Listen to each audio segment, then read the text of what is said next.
Hello friends, আবারও আপনাদেরকে স্বাগত জানাচ্ছি ইন্ডিয়ান ভিসা রিলেটেড ব্লগে।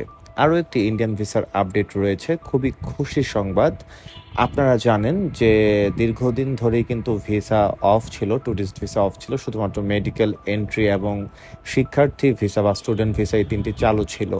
তো এখন সম্প্রতি আরও দুটি ভিসা কিন্তু চালু হয়েছে।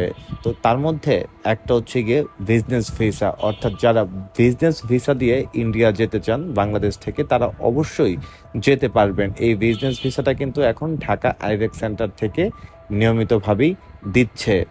আরও একটি বিষয় হচ্ছে গিয়ে যারা হিন্দু রয়েছেন, দুর্গাপূজা উপলক্ষে ইন্ডিয়াতে যেতে চান তারাও কিন্তু ভিসা পাচ্ছে।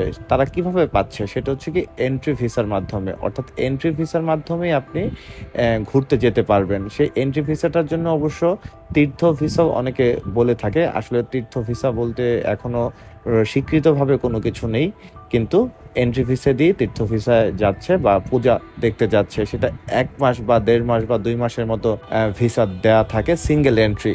তো সেটা আবার কোনো না কোনো মাধ্যম থেকে যেতে হয়, বিভিন্ন মন্দিরের ইনভাইটেশন লেটার দিয়ে তারা এই ভিসাটা করে দেয়।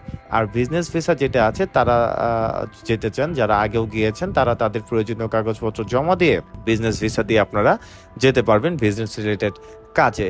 আর এছাড়া মেডিকেল ভিসা স্লট বাড়ানো হয়েছে, প্রচুর মেডিকেল ভিসার লাইন এখন বেড়ে গেছে। শিক্ষার্থী ভিসাও চালু আছে আর এন্ট্রি ভিসাও চালু আছে।